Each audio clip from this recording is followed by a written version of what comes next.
तो मैंने तुमसे कब कहा कि ये मुमकिन है? हो सकता है पेड़ के काटने का काम सुबह से शुरू कर दिया गया हो और उसका इतना हिस्सा काट कर छोड़ दिया गया हो ताकि बाकी का हिस्सा थोड़ी देर की मेहनत से काट कर पेड़ गिराया जा सके।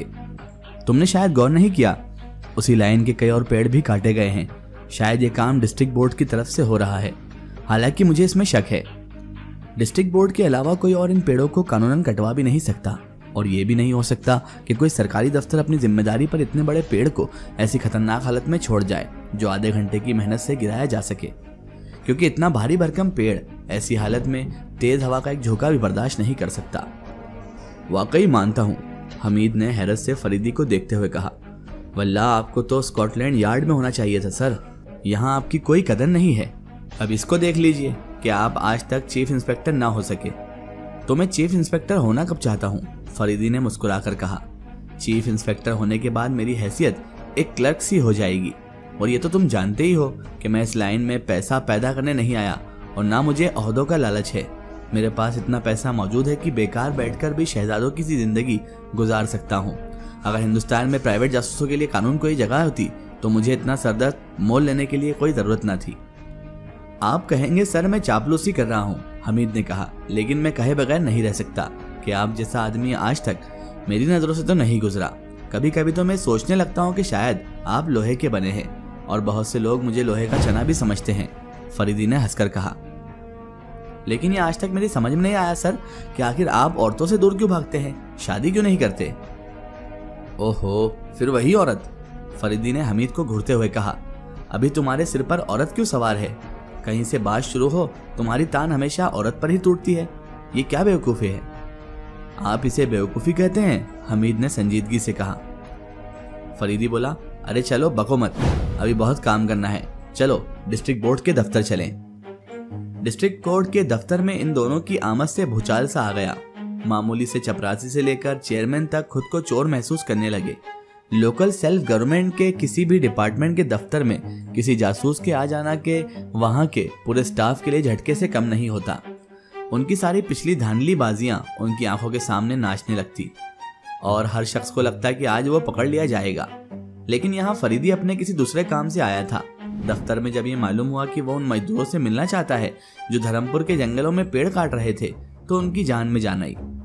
धर्मपुर के जंगलों का हादसा काफी मशहूर हो चुका था, इसलिए सभी ये समझे ये लोग थोड़ी छानबीन के सिलसिले में आए हैं। वहां के मजदूरों में सिर्फ 2 उस वक्त मौजूद थे। फरीदी उन्हें अलग ले गया। फरीदी ने धीरे से कहा, तुम लोगों ने एक खतरनाक गलती की है।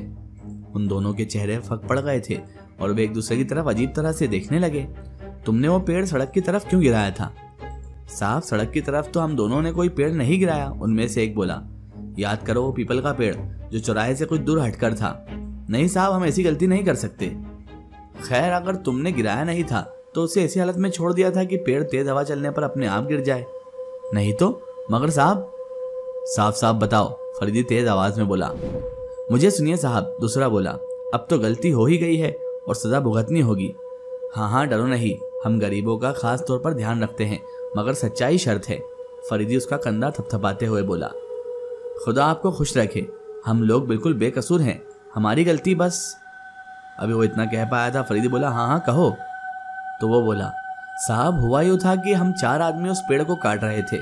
शाम हो गई थी और पेड़ इतना काट दिया था कि उसकी डालों पर रस्सी फंसाकर उसे आसानी से दूसरी तरफ गिराया जा सकता था।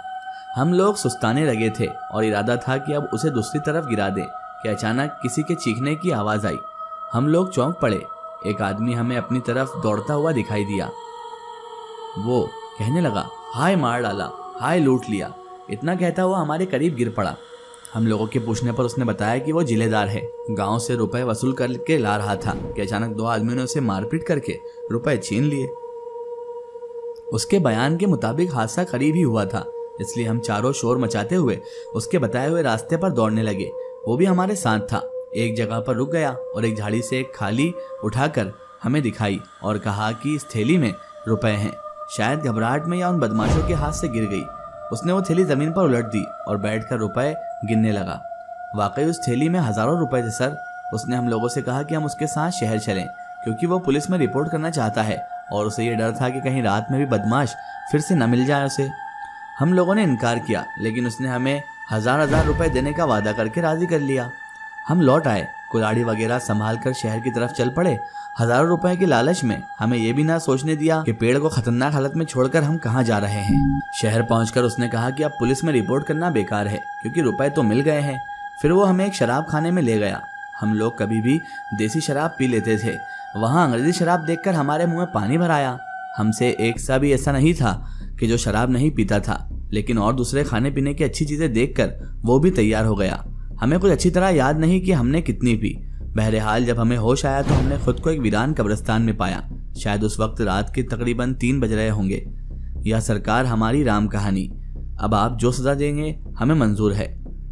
बहरहाल फरीदी लंबी सांस लेकर बोला, मैं कोशिश तो करूंगा कि तुम लोगों पर कोई आंच ना आने पाए। अच्छा ये तो बताओ कि तुमने उस जिलेदार को उससे पहले भी कहीं देखा था? जी नहीं सर, हमने पहले उसे कभी नहीं देखा था। अगर तुम उसे देखोगे तो पहचान लोगे? अच्छी तरह सरकार, अच्छी तरह, दोनों एक साथ बोले। अच्छा उसका हुलिया तो बताओ। एक बोला, हुलिया क्या बताऊं सरकार, अच्छा खासा लंबा तगड़ा आदमी था, बड़ी बड़ी काली मूछें थी, आंखों पर उसने चश्मा लगाया हुआ था, रंग उसका गोरा था, अंग्रेजी कपड़े पहने हुए था, बात बात पर बच्चों की तरह ठहाका मारकर हंसता था। मगरमच्छ से दांत बड़े चमकीले थे, मुझे उसके दांत बिल्कुल भेड़िए की तरह मालूम हो रहे थे। हंसमुख आदमी जरूर था, लेकिन दांतों की वजह से उसकी हंसी भी बड़ी भयानक मालूम होती थी।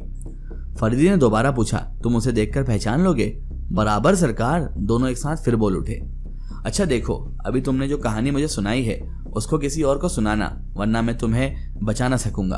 अपने उन दोनों साथियों को भी समझा देना, इस कहानी को भी किसी को सुना सुनाए। मजाल सरकार की आपकी बातों के खिलाफ जाए हम लोग बिल्कुल चुप रहेंगे।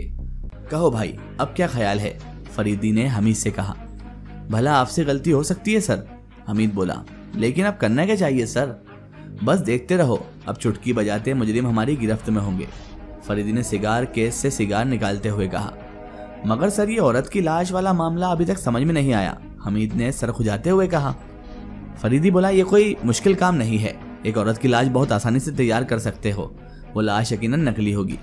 मोटरसाइकिल का नंबर वाला मामला भी अजीब है ना सर? खैर नंबर प्लेट निकाल देना तो कोई मुश्किल काम नहीं है, कंपनी का नंबर देखने के लिए काफी वक्त दरकार होता है, और हैरत इस पर है कि किसी ने रेती चलने की आवाज भी ना सुनी। फरीदी कुछ सोचते हुए चौंक पड़ा। हमीद, मैं दरअसल इसलिए तुम्हें अपने साथ रखता हूँ, तुम्हारे सवाल ने अचानक ये मामला भी हल कर दिया। तो सुनो, क्या तुम्हें याद नहीं कि सुपरिटेंडेंट साहब की कार बिगड़ गई थी और ड्राइवर बार बार इंजन स्टार्ट कर रहा था? उस इंजन के शोर में भला रेती की आवाज कैसे सुनी जा सकती थी? लगभग 2 घंटे के बाद कार बन सकी थी। अब मैं कसम खाकर कह सकता हूँ कि मोटरसाइकिल का नंबर इसी बीच रेता गया था, लेकिन रेतने वाला कौन हो सकता है? किसी बाहरी आदमी की इतनी हिम्मत तो नहीं पड़ सकती। तो फिर आपका शक किस पर है सर? अभी फिलहाल ये बताना जरा मुश्किल है, फरीदी ने सिगार मुंह से निकालते हुए कहा।